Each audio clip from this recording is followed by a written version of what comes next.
Hey team, what's going on? Do y'all love Calvin and Hobbes? I do, and this painting was inspired by assorted snowman slaughter scenes. Some of my favorite. How serendipitous. Stop saying words that start with the same letter. It isn't cool. Yes it is. No it isn't.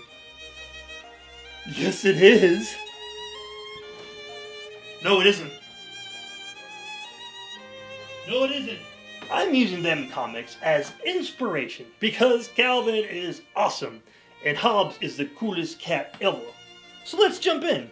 Make sure you subscribe for more awesome content. For now, let's do this thing. Painting, go!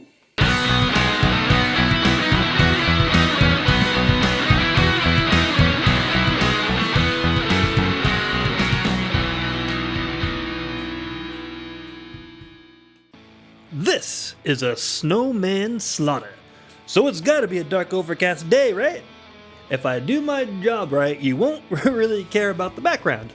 All the action is gonna be up front, and there's gonna be a whole lot of action up front. Which is why I'm not gonna worry about it, and I'm gonna blend it down to little floating cotton balls in the back. Maybe that was too much. Whatever. The point is, don't look back there. Look up front, to the foreground, where all the action is. We got it. Action up front. Poker in the rear. Quit being a moron, you idiot. And get on with the snowman. Harsh, but fair. On we go to Frosty. As mentioned in the last episode, all of me snowmen look the same. All with their stick arms up in the air, goofy, smug faces smiling. Oh, look at my nose. It's a carrot, baby. With those wee beady eyes, black as coal. Well, not today. Today, we skew to this tangent and follow the rabbit hole wherever it may lead. In this case, it's a snowman being beheaded as the snow community watches in horror.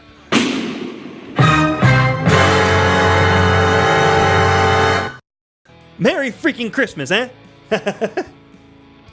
Bereft of all accoutrement, except of course the executioner, this is raw, cold justice being served up. What do y'all think? Should I have added scarves or hats? Let me know in the comments. Your background could use some attention. Oh, dang, good call. Well, you know what they say. Sure is an asshole. None of that stops the bastard from being absolutely right. So in spirit, I'm gonna throw in a forest in the background. I was too cavalier before, arrogant in my approach, throwing paint up with no regard for the consequences. My God, man, it was horrible. I was so reckless. How could I be so reckless? Surely, if I were able to know the outcome, I would cater my response to achieve my aim. If only I were all-powerful or all-knowing, then it would be impossible to be reckless. But I'm merely a man. I'm just a man. And as such, a human aspersion can easily be applied to me. I should have painted the forest first. So desperate to get the snowman in, I acted recklessly and didn't finish the background before moving on. Relax, dude. It's pretty insulting to be called reckless. Just relax. Yeah, I received that.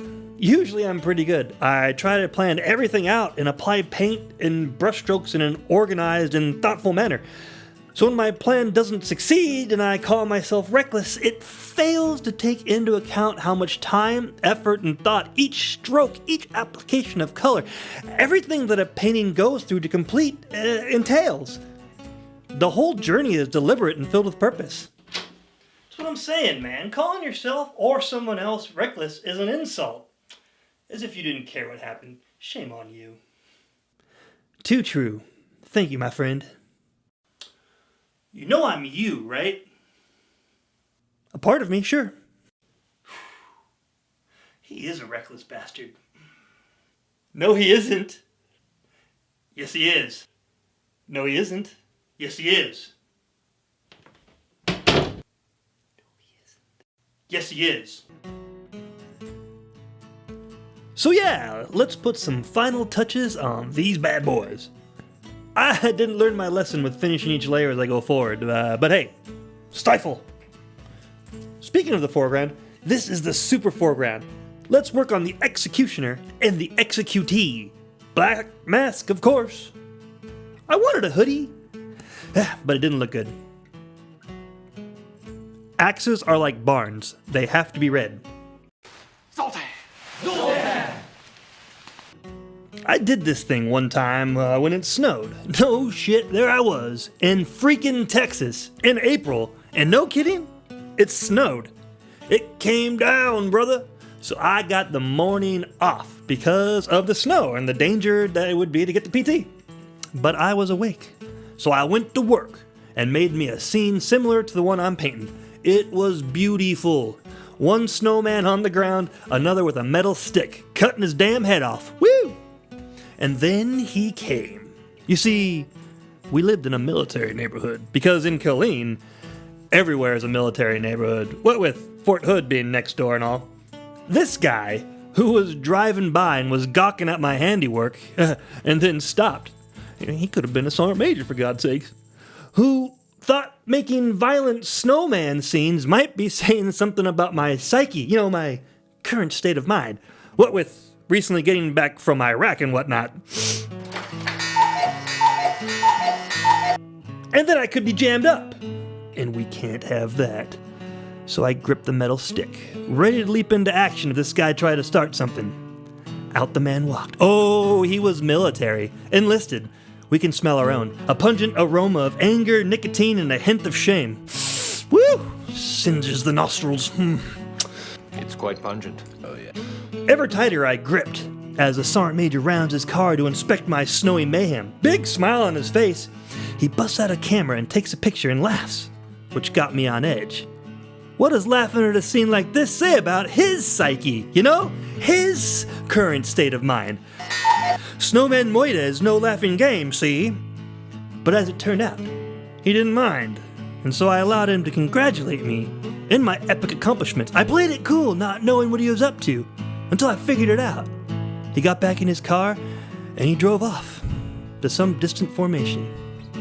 Yeah, he might have been a wintry angel, for we never spoke again, nor have our paths crossed since, though I think of him often.